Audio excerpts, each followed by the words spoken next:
He wasn't supposed to be a hero. He wasn't even supposed to be there. At just 20 years old, Corporal Daniel "Danny" Rourke was barely out of high school and barely into the war. He'd grown up in a steel town in Pennsylvania. Skinny, hardworking, more familiar with factory noise and the roar of aircraft engines. His mother thought he was still too young to shave properly. His sergeant thought he was too smart-mouthed to survive the Marines. The squadron's veterans thought he was simply too young to understand what real danger looked like. But the war in the Pacific didn't care about age. And Danny Rourke learned fast. By 1943, he was a rear gunner aboard a Douglas SBD Dauntless, the two-man dive bomber legendary for its role at Midway. But by now, the U.S. Navy and Marines were pushing deeper across the Pacific, fighting for every strip of coral, every jungle airfield, every inch of ocean. Rabaul, Guadalcanal, Bougainville, places where the Japanese still held strong. On this particular morning, Danny's squadron, VMSB 234, the Rainbow Warriors of the Marine Corps, was assigned a routine strike mission against Japanese supply positions on Bougainville. The kind of mission pilots joked about. The kind new gunners thought would be easy. The kind that got men killed simply because they underestimated the enemy. The Dauntless wasn't built for speed or glamour. It was slow, rugged, and reliable. 3 words that describe most Marines. The crews joked it flew like a barn door. But it could take punishment, and more importantly, it could dish it out when properly handled. Danny sat in the rear cockpit, facing backwards, surrounded by steel and wind and noise. His responsibility was simple in theory and terrifying in practice. Protect the pilot, protect the aircraft, and stay alive. His twin .30 cal Colt Brownings were his only friends up there. The guns were mounted on a flexible swivel, allowing the rear gunner to spit fire in any direction. Danny cleaned them carefully before takeoff. He always did. "If I die," he told the pilot, Lieutenant Jack Larson, "it won't be because my gun's jammed." Larson laughed. "Kid, if they come for us, your guns are the only reason we'll see another sunrise." They took off just after dawn, 12 Dauntless climbing into the golden Pacific morning. The ocean below sparkled with deceptive peace, and the jungle-covered islands looked almost beautiful. Until you remembered they were full of men who wanted you dead. The formation settled into cruising altitude. Danny scanned the empty sky behind them, taking a deep breath of tropical air and engine fumes.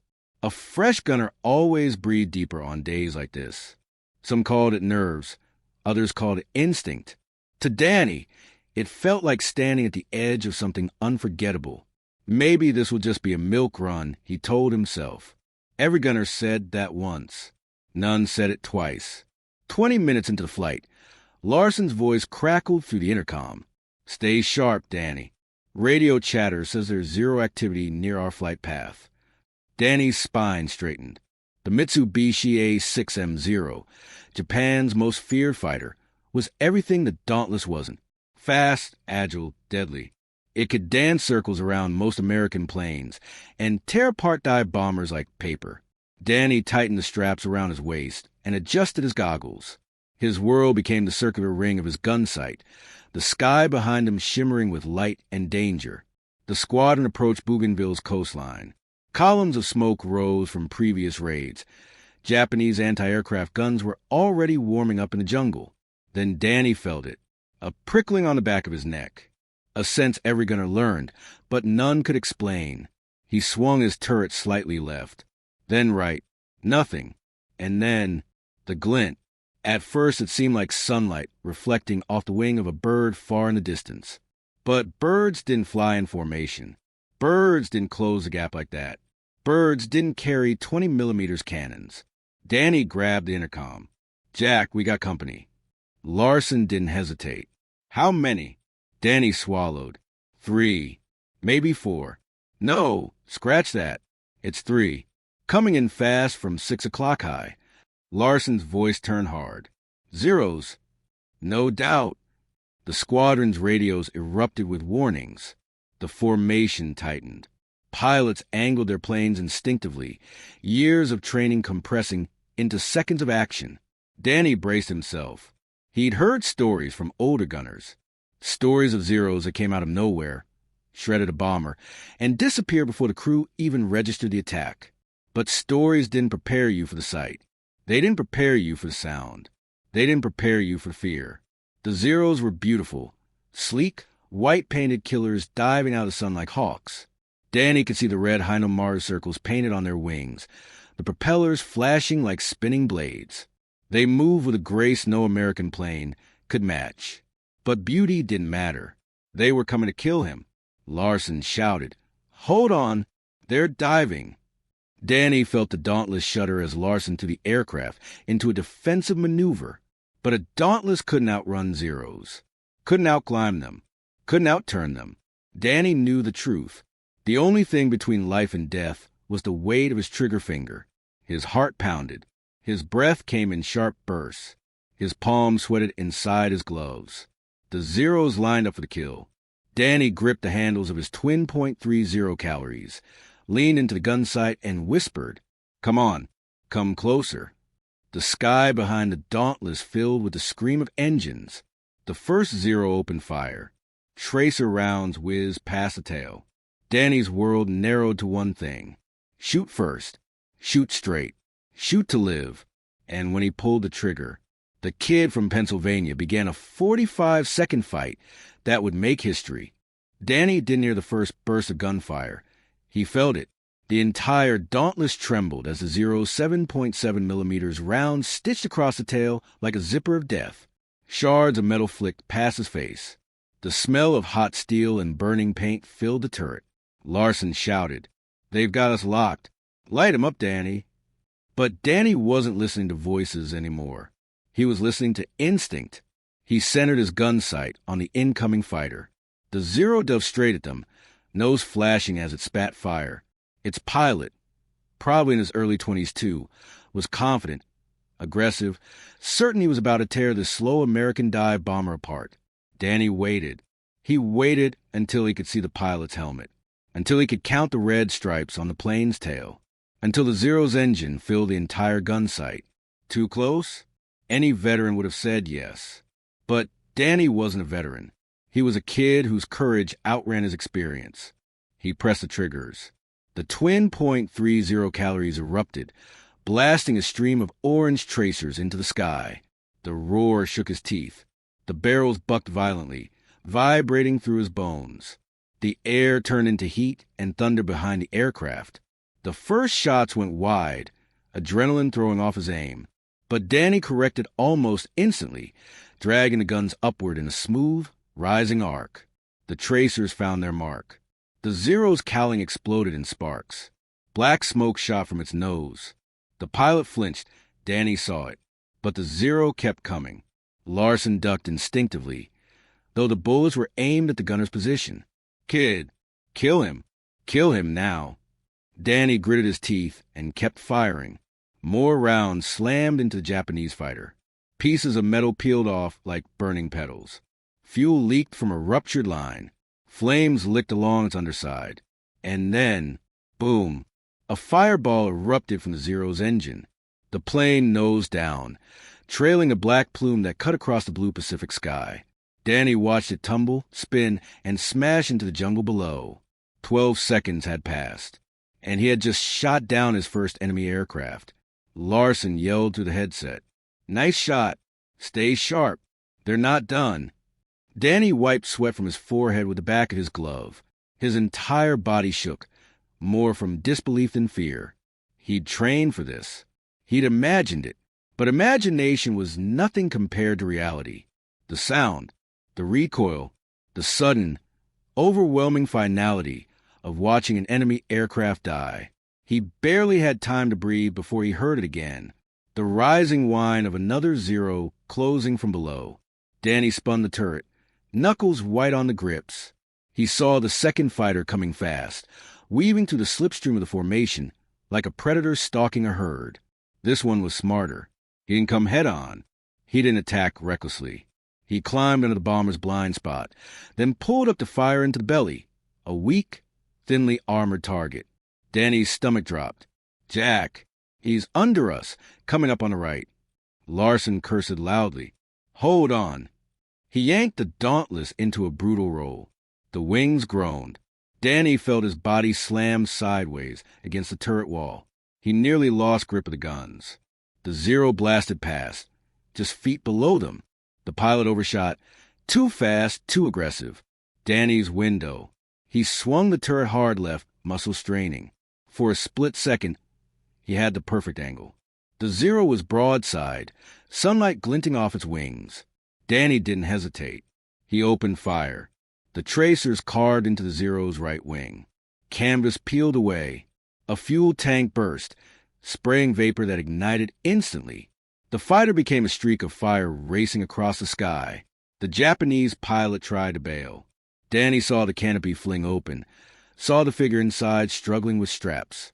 But before he could escape, the Zero exploded in midair, a burst of flame and debris raining into the ocean. 27 seconds total. 2 kills. Danny exhaled shakily. Two down. Larson's voice softened for the first time that day. You're doing fine, kid. Real fine. But the battle wasn't over. The third Zero was already approaching, fast and low, taking advantage of the chaos. He came from the Dauntless left, moving in a gentle climb that would put him in perfect firing position on the pilot. Danny adjusted the turret. His hands didn't shake anymore. His heartbeat slowed. His vision sharpened. This wasn't fear. This wasn't panic. This was something he'd never felt before. Clarity. He locked onto the third Zero. The pilot jinked once, twice, trying to throw him off. But Danny anticipated every move. He fired in short, controlled bursts, exactly how he'd been trained. Sparks jumped from the Zero's fuselage. The rounds walked along its tail, ripping through metal, snapping control cables. The Zero lurched. Its wings wobbled. Smoke poured from its engine. The pilot tried to break off. Pull away! Run. Danny didn't let him. He fired again. A stream of tracers sliced across the canopy. The glass shattered. The fighter spiraled out of control, trailing thick smoke. It hit the water with a violent splash. 45 seconds since the first engagement. 3 Zeros destroyed. By a kid who hadn't even turned 21. Larson finally spoke, voice trembling with adrenaline. Danny, you just saved both our lives. Danny blinked hard. His eyes burned from smoke and sweat. He felt dazed, almost attached, as if watching someone else fight for his life. Are there more? He asked quietly. Larson scanned the sky. No, you got them all. Danny slumped back in the turret. The Pacific wind cooled his face. His gloves dripped with sweat. His heart hammered against his ribs. He'd done it. He'd actually done it. 3 enemy fighters, 3 legendary Japanese Zeros, destroyed in under a minute. An achievement most pilots never came close to, an achievement few gunners even dreamed of. Somewhere behind them, another Marine pilot radioed. Rear gunner in Larson's plane. Whoever you are, you're one hell of a shot. Danny didn't answer. He couldn't. He just stared at the empty sky where the Zeros had once been. A sky that, for 45 seconds, had belonged entirely to him. The ocean below is calm, deceptively calm, the kind of blue sheet that makes the world look peaceful when it is anything but. Above that quiet surface, chaos is tightening its fists around USS NT. The carrier's deck is vibrating. The ship's guns are firing in overlapping thunder, and the sky is filled with dark specks. Enemy aircraft diving in and out of clouds like sharks circling wounded prey. And somewhere inside this madness, 20-year-old Richard Dick Crowell begins writing the last 45 seconds that will define his entire life. The first Zero appears at 11 o'clock high. Then another. 3 Japanese Mitsubishi A6M Zeros, sleek, quick, and flown by pilots who have survived the first brutal years of the war. These aren't rookies. These are killers. Crowell's captain yells through the ship's loudspeaker. Incoming. 3 bandits diving. Port side. Stations. Hold your fire until they're in range. The ship trembles under him. His gun ring sways as the deck tilts. He plants his boots wide. His hands lock around the grips of the Bofors 40mm cannon, the largest anti-aircraft weapon a kid his age should ever touch. He is breathing fast. He is sweating hard. But he is steady. Zeros dive fast, fast enough to slice through sky like a razor through paper. And these three are attacking in formation. The first is lined up directly for the carrier's bow. The second is going for the superstructure. The third is angling down toward the flight deck, where fuel lines lie exposed and aircraft sit refueling. One lucky strike could blow the Santee in half. Crowell's gun captain screams, "Hold! Hold! Hold!" Every second they wait is agony. He can almost feel the exhaust trails brushing against his face. The Zeros drop lower, sunlight flashing over their glass canopies. Pilots visible inside, dark helmets, narrow eyes, complete focus. They are coming in too fast, too coordinated, too perfect. At 800 yards, the Zeros are still not officially in range. At 700 yards, they are close enough that he can see the Japanese pilot's goggles. At 600 yards, they are nearly suicide run distance. Crowell's heart is pounding so loudly he hears it over the engine roar. The gun captain is still waiting for the perfect firing window. Crowell knows waiting one more second means watching his ship explode. So he does the thing he will later be disciplined for, the thing veterans will argue about for years, the thing that saves hundreds of lives. He opens fire without orders. Crowell pulls the triggers and the world detonates. The Bofors kicks like a wild animal, pushing his shoulders backward, hammering his body with mechanical fury. The barrels glow white as shells scream out in a steady stream. Thump, thump, thump, thump. A sound that drowns out the alarms, the shouting, the wind, everything. Tracer rounds streak upward in bright orange arcs. The first Zero banks left to avoid the fire. But Crowell leads the target, not follows it. That's the difference between a scared kid and a fighter. That's the difference between guessing and knowing. The Bofors shells catch the Zero under the left wing. It shudders, tilts. The wing snaps like a bone. The plane spirals out of control and erupts in a fireball just off the Santee's port bow. The crew on deck sees it explode and roars. Crowell doesn't. He already has the second Zero in sight. He has no time to celebrate. He has no time to breathe. He has no time to even blink. The second Zero is diving almost straight down. It's coming in fast. Too fast. Crowell can't get the angle. His gun only elevates so high. The enemy pilot knows this. He intentionally positions himself inside the Bofors blind spot, the one place the big guns cannot track. Crowell feels sweat sting his eyes. He tries to force the gun upward, his shoulders screaming. But the cannon won't go any higher. The Zero is 10 seconds from impact. 9 seconds. 8 seconds. Its machine guns light up, spraying the deck with fire. Sailors duck behind steel plates. Sparks fly. Fuel lines are hit. A forklift explodes. Crowell's mind races. He can't raise the gun. He can't rotate fast enough. He can't hit the Zero at its angle. Unless he uses recoil. Something no instructor has ever taught. Something no manual ever mentions. Something only a desperate kid would attempt. He braces his legs. He loosens his grip just slightly. Then he fires a full burst. The recoil slams the gun backward, then forward, giving him half an inch of elevation. He fires again. Another half inch. The Zero fills his crosshairs for a single impossible moment, and Crowell fires one uninterrupted, roaring blast. The shells rip through the Zero's belly. The plane explodes mid-dive. Flaming debris rains over the ocean. Crowell exhales for the first time in 20 seconds. But he doesn't have time for relief, because there's still one more. The third Zero is the most experienced. He did not panic like the first. He did not dive recklessly like the second. He saw Crowell open fire early.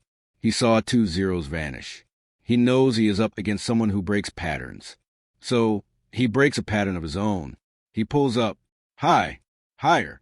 Higher still. Crowell watches, confused. What is he doing? Then the Zero tilts sideways and begins a wide, curving, descending arc, a classic Japanese maneuver designed to come in from the blind side, behind the ship's own gunners. If he succeeds, he will hit the ship's hangar bay. Hundreds of men are inside that space right now. The captain's voice erupts over the loudspeaker. All ahead full. Starboard turn. The ship groans as the bow swings.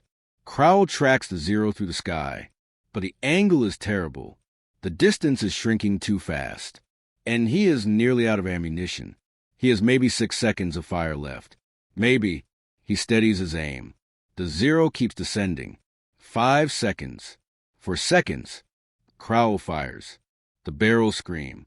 The tracers streak like burning comets. The shells detonate around the plane, but not directly into it. The pilot doesn't flinch. He keeps coming. 3 seconds. 2 seconds. Crowell fires the last of his ammo. The shells fly in a straight, perfect line. The Zero rolls left, but not enough. A single shell hits its cockpit. One. Just one. The canopy bursts open. The plane jerks violently. The engine coughs smoke. And the Zero begins to fall, slowly, then faster, then like a rock dropped from heaven.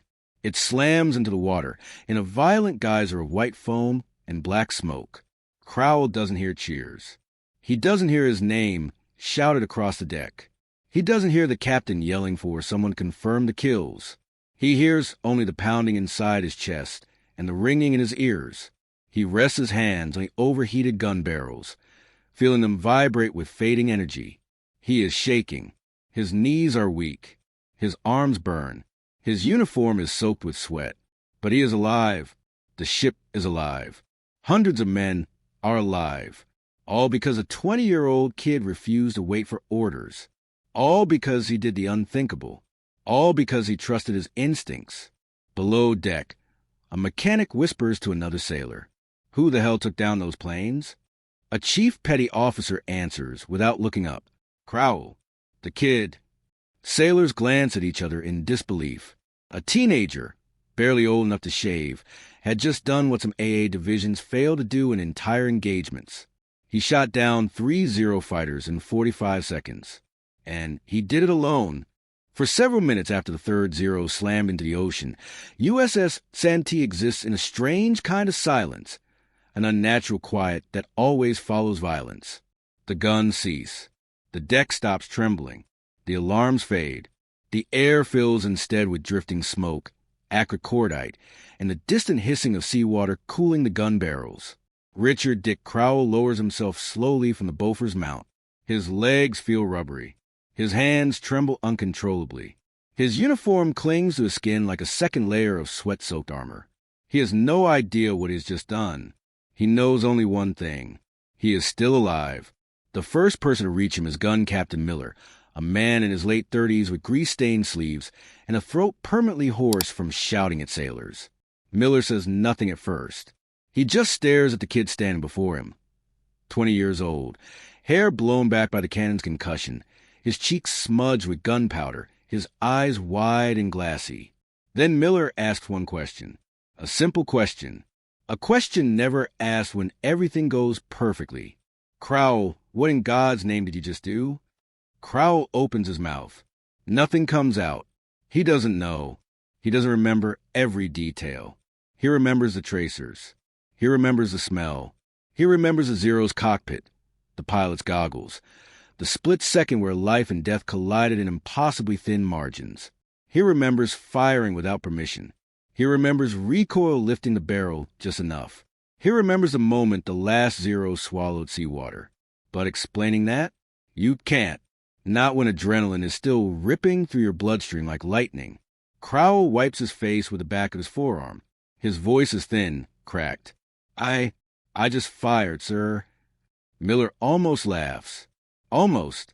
But then his expression shifts, slowly, heavily, into something else. Not amusement. Not anger. Something closer to awe. The flight deck looks like someone dragged a razor blade across it. Shrapnel, broken tools, smoking debris, and the charred remnants of a forklift litter the surface. Crewmen sprint across the deck carrying hoses, first aid kits, and fire blankets. The Santee's captain, Commander Harold G. Bowen, strides up from the island's superstructure. He is tall, stiff-backed, silver-haired, and carries an authority that cracks through fear like ice. He is not a man easily impressed, not a man easily surprised, not a man who gives praise lightly. He examines the deck, then the gunners, Then Crowell. Who fired first, he asks. No one answers. Crowell lifts a hand, hesitantly. The captain stares at the raised hand for a long moment, a dangerously long moment. Crowell broke protocol. No anti-aircraft gunner is allowed to open fire without the order. It risks hitting friendly aircraft. It risks blowing apart the ship in the wrong situation. It risks wasting ammunition in a battle where ammo is life. Crowell knows that. He knows the penalty. He knows the courts-martial stories told in training camps. He knows he could be reduced in rank, reassigned, or worse. Commander Bowen steps toward him until they stand barely 2 feet apart. Son, the captain says, did you fire before the order was given? Crowell looks at the deck, then nods. Everyone waits for the yelling, for the punishment, for the hammer to fall on the kid in the gunner's harness. But the captain doesn't yell. He doesn't lecture. He doesn't punish. He leans in just slightly and says, voice low, don't ever do it again. A pause. Unless you are absolutely certain you're right. Crowell's head snaps up. The captain holds his gaze for a beat, then turns to the men behind him. Now somebody go count the damn kills. Word spreads across the ship faster than a spark through dry rope. The kid on the Beauforts took out 3. No, you heard wrong. 2. No, I saw myself. 3. Back to back. In under a minute, in 40 seconds, the number shrinks and stretches as sailors repeat it. But the truth holds steady. A 20-year-old kid did the work of an entire gun division. Men Crowell has never spoken to slap his back as he walks by. Others stop him to stare at the quiet, shaken young man they'd seen cleaning ropes the day before. Someone hands him a canteen. He hadn't realized how dry his throat was until water touches it. Someone else says, hell of a shot, kid, while passing. Another whispers, don't let this get to your head. Someone laughs. Someone cries. Someone prays quietly.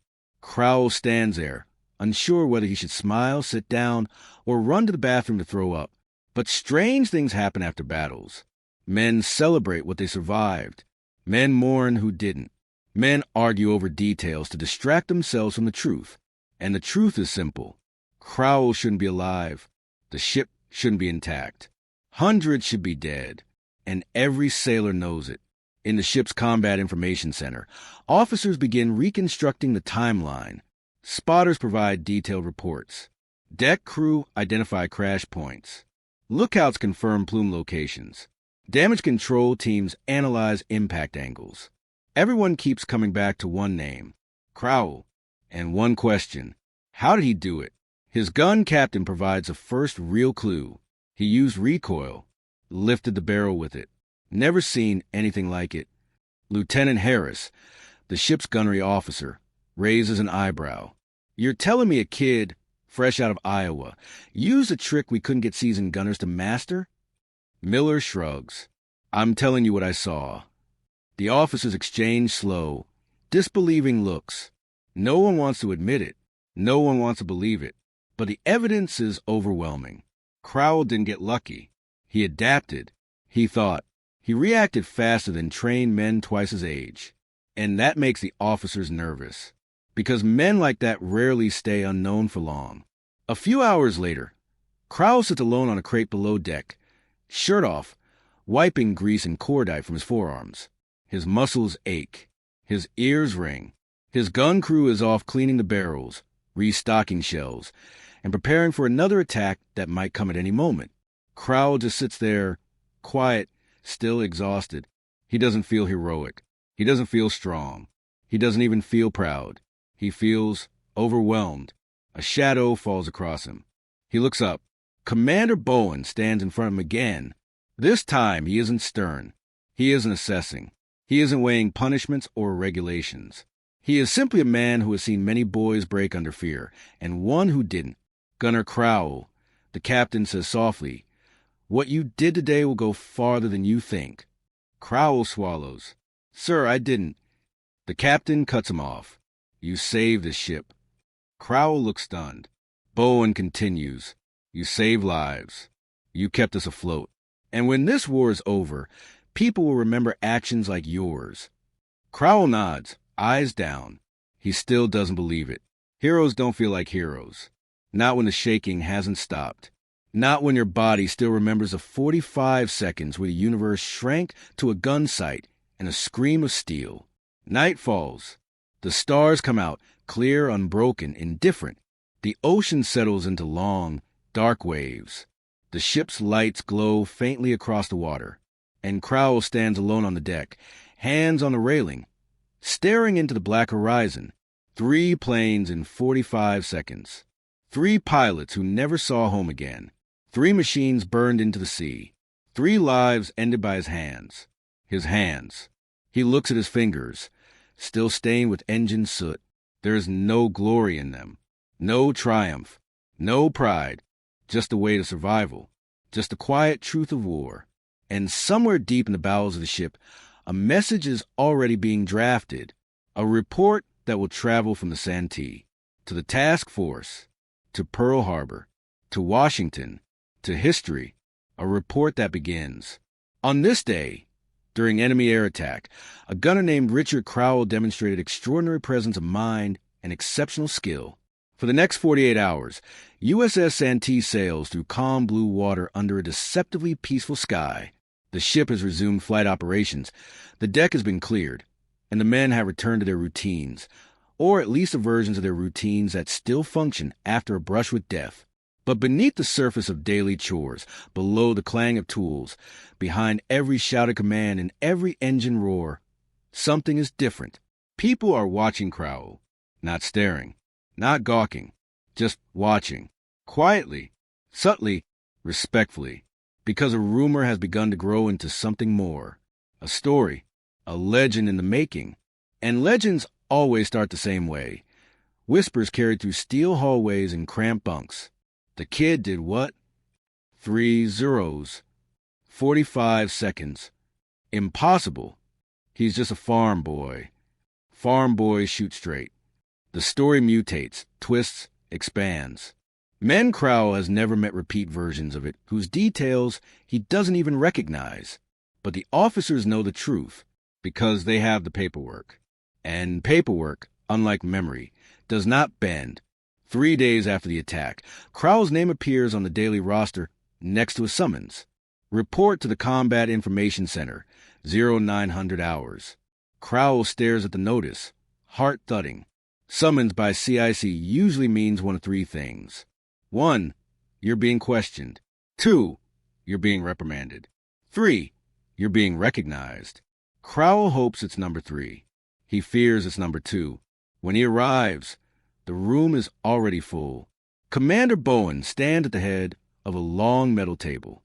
Lieutenant Harris, the gunnery officer, sits to the left. 2 intelligence officers sit across from them. Papers and charts spread behind them like wings.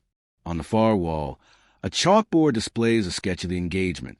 The paths of the Japanese fighters are drawn in white crayon arcs. The ship outlined in precise geometry. 3 plumes mark the crash points. Crowell hesitates at the doorway. Enter, Bowen orders. Crowell stands at attention. Relax, son, Bowen says. Take a seat. He sits. Harris begins. We've reconstructed the engagement from every angle.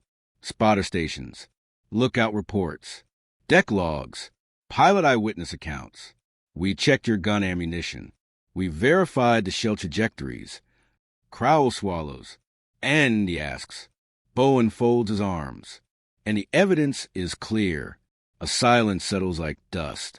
You shot down all 3 zeros. Crowell blinks. He knew it. He saw it. He lived it. But hearing it changes everything. Crowell nods slowly, unsure what to do with the information. Harris continues. Your actions prevented what could have been catastrophic. Based on the approach angles, the first zero was aligned to strafe the flight deck. The second intended a suicide dive into the island. The third was circling for a broadside run. The intelligence officer taps a pointer on the chalkboard. If even one had reached the hull, casualties would have been significant. Damage would have been severe. But you stopped all 3. Crowell shakes his head. It wasn't just me, he murmurs. The rest of the gun crew. Bowen raises a hand. Your humility is commendable, the captain says, But do not mistake humility for truth. The truth is simple. He looks Crowell dead in the eyes. You fired first. You fired accurately. You fired under pressure. And you made decisions people twice your age couldn't have made. Crowell's throat tightens. It wasn't a decision, he whispers. I just reacted. Bowen smiles faintly. Exactly. The next part of the meeting is short but life-changing. Harris slides a document across the table. This is the after-action report. It will be sent to Task Force Command. From there, it goes to Fleet Intelligence.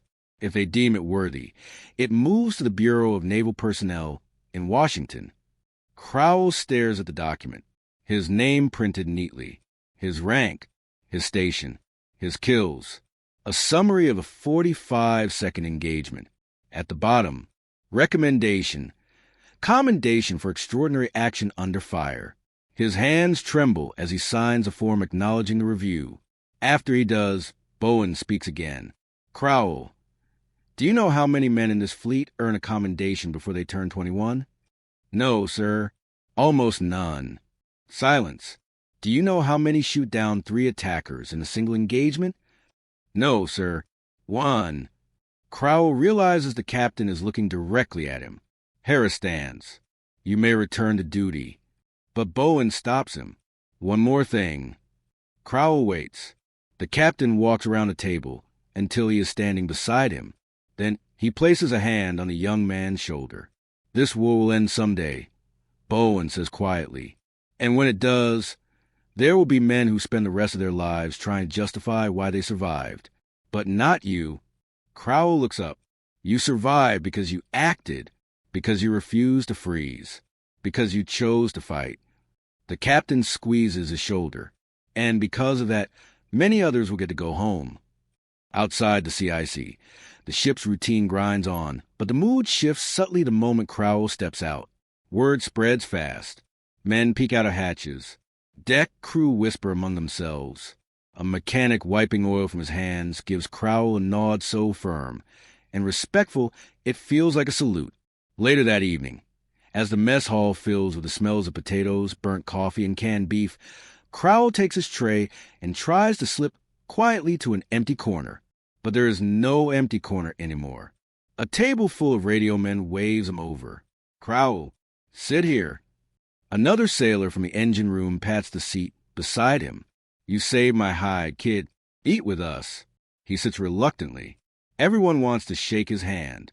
Everyone wants him to tell the story. Some want to hear the technical details. Others want the emotional version. A few just want reassurance that courage still exists in a world that has become hell. Crowell answers her questions, embarrassed, humble, overwhelmed. When the meal ends, Miller, the gun captain, walks past and mutters, "Don't let it go to your damn head." But even he smiles when Crowell isn't looking. That night, Crowell sits at his bunk with a pencil and scrap paper. He begins writing a letter to his mother. But what do you write? Dear Mom, today I killed 3 men. No, he can't. He won't. Instead, he writes, Dear Mom, I'm doing fine. Our ship was attacked, but everything is okay now. We all made it through. I'll tell you the rest someday. He signs it, Your son, Richard. He folds the paper. He pockets it. He stares at the ceiling for a long time. The war feels suddenly heavier, because now he is part of its story. 3 days later, a single line appears on the ship's daily log posted near the mess deck. Gunner Richard Crowell is hereby recommended for special recognition for exceptional action during air attack on date. Further evaluation pending. A cheer erupts from half the men who read it. Crowell blushes, mutters something about going back to work, and disappears below deck. But the notice has been made. The report has been filed. The wheels have begun to turn. Crowell is no longer just another sailor on USS Santee. He is the young man who fired before he was told, who trusted his instincts, who saved the ship, and Washington is about to learn his name. The war in the Pacific grinds forward like a machine built on exhaustion, metal, and sacrifice. Weeks turn into months. Battles come and go: Leyte, Luzon, Iwo Jima, Okinawa. The USS Santee continues its dangerous duties, escorting convoys, launching aircraft, and dodging kamikaze strikes that grow more desperate as Japan crumbles. But one thing never fades. Richard Crowell's name IT appears in memos. In roll calls, IN conversations whisper among new sailors joining the fleet. IN the pages of medical logs where his gun's debris sent him to sickbay after recoil bruised his ribs. IN reports that cross desks from Pearl Harbor to Washington, D.C. that IT grows, spreads, becomes part of the ship's identity, and yet Crowell himself remains unchanged, quiet, unassuming, always the first to arrive when the gun drills begin, always the last to leave when the cleaning starts to TO him. It wasn't glory. It wasn't heroism. IT was survival. But survival stories have a way of outgrowing the men who lived them. One humid afternoon, as aircraft return from patrol sweep. Crowell hears the announcement crackle over the loudspeaker. Gunner Richard Crowell report to the captain's quarters. Men turn their heads. Someone whistles. Someone mutters. They finally got the papers. Someone else says, "Kid's going home a hero." Crowell wipes his hands on a rag and walks to the captain's office. When he enters, Captain Bowen is seated behind his desk, a stack of envelopes and a single sealed packet in front of him. Sunlight from the porthole cuts across his uniform in bright yellow slants. Bowen gestures for Crowell to close the door. "Sit," he says. Crowell sits. Bowen lifts the sealed packet, thick, stamped, official. This came from Pearl, marked urgent, addressed to me, concerned you. Crowell feels his heartbeat in his throat. The captain slides a finger under the seal and opens the packet with the slow, deliberate care of a man handling dynamite. Inside are 2 pages of typed text he reads in silence. Then he lowers the papers and looks at Crowell and smile. No theatrics, just calm pride. "Richard, you've been awarded the Navy Cross." Crowell freezes. Not a Bronze Star, not a Silver Star. The Navy Cross, the second highest award for valor in the United States Navy, reserved for extraordinary heroism, given rarely, given carefully, given only when a man's actions change the outcome of battle or save countless lives. Crowell opens his mouth. No sound comes out. Bowen slides a citation across the desk. Crowell reads, "For extraordinary heroism in action against enemy aircraft, for decisive and fearless action that prevented catastrophic loss of life, for maintaining fire under extreme pressure and destroying 3 enemy planes in under 1 minute." His eyes sting. He blinks hard. Bowen speaks softly. "You earned this. Every word of it." Crowell swallows. "Sir, I was just doing my job." Bowen shakes his head. "Your job didn't require saving the ship. Your instincts did." 2 weeks later, the escort carrier USS Santee is ordered to drop anchor at Ulithi Atoll, a massive floating city of Allied ships. A ceremony is arranged on the forward flight deck. Hundreds of sailors gather, lining the rails. Aircraft are pushed aside to create space, and a marine band plays from the starboard catwalk, their trumpets glinting under the sun. Crowell stands at attention in freshly pressed whites, his cap tucked under his arm.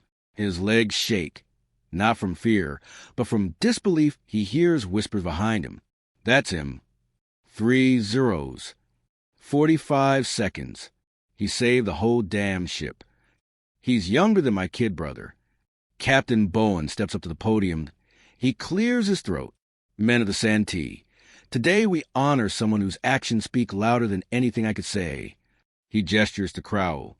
This young man displayed courage and skill that few men ever show in their lives. In a moment when hesitation meant death, he acted. A hush falls over the deck. He did not wait for orders. He did not freeze. He did not panic. He saw a threat, and he eliminated it. Bowen opens the citation.